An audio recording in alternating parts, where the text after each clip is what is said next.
Well, hello there, sweet honey pie. Are you ready for this week's 101 Ways to Inner Peace number 6? If so, we're going to talk a little bit about diplomacy this week. My name is Liz Garcia. I'm your happy host, and welcome to another episode of your weekly dose of higher consciousness that you'll find on my podcast at trumpeteroftruthradio.com and on my YouTube channel at trumpeteroftruthtv.com. This is the place for what I call the foundational basics and essential understandings for raising your level of consciousness and building a better life. And I support this intention by putting power and truth into context based on Dr. David R. Hawkins' map of consciousness, which is a proven energy scale to actualize your human potential. So today we're talking about inner peace with an itchy nose, number 6. And I use Dr. Hawkins' book of slides as fodder for all of my 101 ways videos and podcasts. And I do one about 101 ways to happiness, 101 ways to success, and 101 ways to inner peace.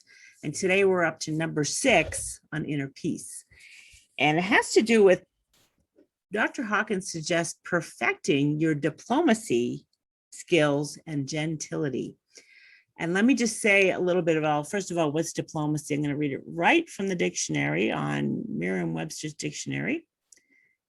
And diplomacy is skill in handling affairs without arousing hostility. It's also known as tact, and it's the ability to handle awkward situations too. It's like the ability to, that's called tact. When you've got an awkward situation and you can gracefully and gently kind of maneuver that and smooth things over, those are diplomacy skills. And those are of higher consciousness to have diplomacy skills. And I should have looked up the calibration because I know there's a calibration for diplomacy. I suspect it's in the low 300s, as I recall. It would be in the 300s. So diplomacy is really caring about others too. It's a level of maturity in social interactions. That would be a sign that you are socially apt, you're emotionally balanced, you have some intuitive awareness and self-awareness of how to deal with situations. So I'm going to read a little bit right out of Dr. Hawkins' book about diplomacy and gentility and what he had to say about it. So in the upper classes of society, everybody has money, but it doesn't really mean anything, especially when you understand levels of consciousness.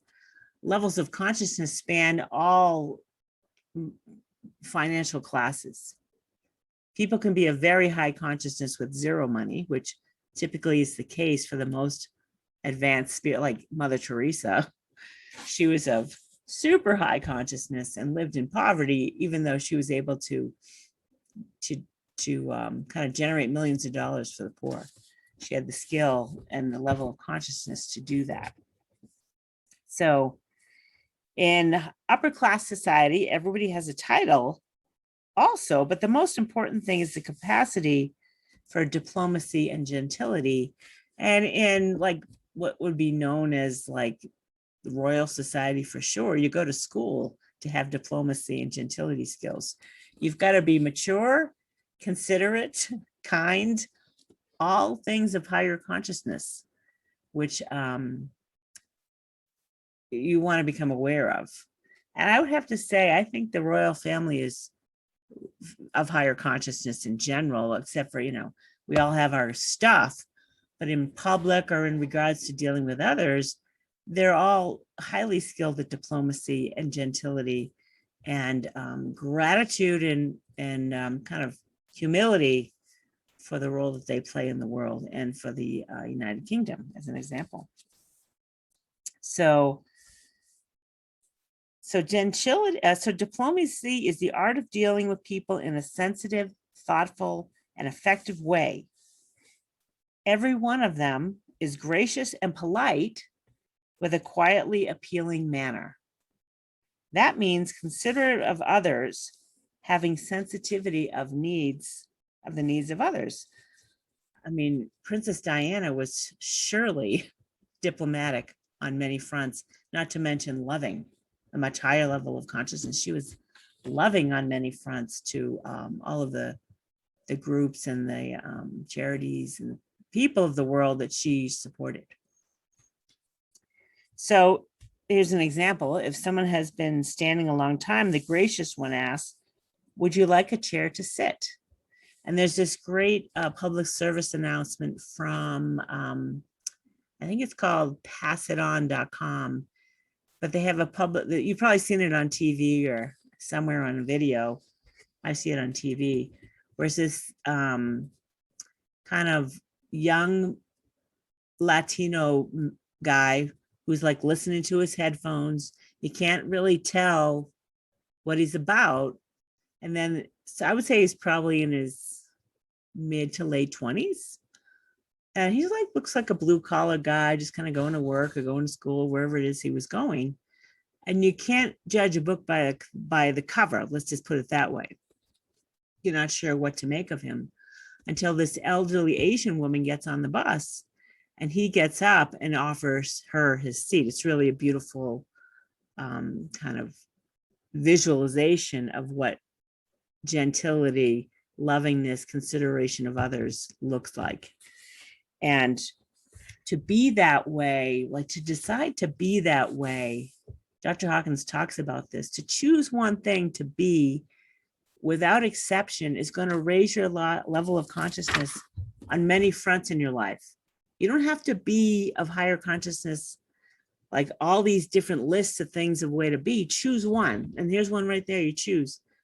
If I'm on a bus or anywhere that someone else could use a seat and I'm in it, I'm glad. Decide that you're going to offer your seat to someone else every single time without exception. I thought that was a great advice. And another thing that he kind of mentioned was, if you're driving in your car, allow people in front of you, or at the grocery store, allow people that only have two things to cut in front of you. This type of way of being has a rippling out effect to others around you, in addition to your own life. That type of consideration, that level of consciousness is kind of unravel other areas in your life where you want to raise your level of consciousness. So let me see if there's anything else I could add to this.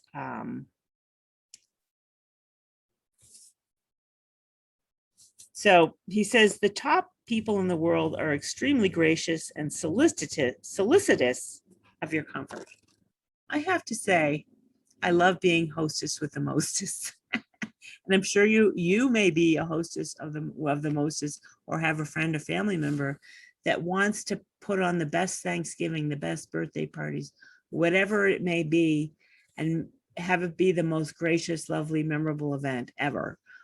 That's what I like to do. Those are really diplomatic skills you're learning there, even though it's in the context of hosting a party or whatever it may be. It could be an event that you host, something like that. So this means not just physical comfort, but psychological comfort, putting people at ease, making them comfortable, make sure the room is warm enough, they have water, they feel safe. These are diplomatic skills. People don't feel like you're going to judge them. They can feel the graciousness and warmth coming from you. That has a powerful rippling effect to choose to be this way. And then he says, disagreements are fine because you want the other person to be honest in what they are. So you want to welcome disagreements from others so that people can feel safe about speaking the truth about how they feel about anything. So there's an art and a skill to diplomacy where everyone feels inner peace from your presence. So it's kind of a presence thing, that you're cultivating this presence of security and consideration that you don't even have to label it. People will just feel it. So that's today's 101 ways to inner peace. Develop some diplomacy skills. Choose something that you can do on a consistent basis and never like be disciplined about it. Have something in your life you're disciplined about. This is something that'll help cultivate that inner peace for you and others. Thanks for joining me today. I'll see you next week. Once a month or so, I do 101 ways to happiness, inner peace, or success. So you can look forward to that sometime next month. But I have a whole bank of things on 101 ways you can check out on the podcast and on my YouTube channel. And I want to put in a little plug before I go for the mindbodyspiritnetwork.com. If you care to raise your level of consciousness on a wide variety of topics, or one or two, and you want to be the change that you want to see in your life, I check out the mindbodyspiritnetwork.com, where I consciously create and curate free virtual events from visionary thought leaders and illuminary healers from all around the world, as well as alternative online courses, tools for personal transformation from best-selling authors. I find people of higher consciousness whose content is calibrated to a level of consciousness that can actually shift you. If you're dealing with anything that's below 200, you're not going to get shifted. You're not going to feel good. You could potentially go down the tubes of consciousness following something that holds no truth, because you'll become disappointed. You won't feel good. That's a sign that you got to listen to how you feel when you tune into someone who's selling you, you're listening to someone who has a course to offer. Make sure it feels right to you and not like of lower consciousness. That's it for today. And we'll see you next time. Ciao.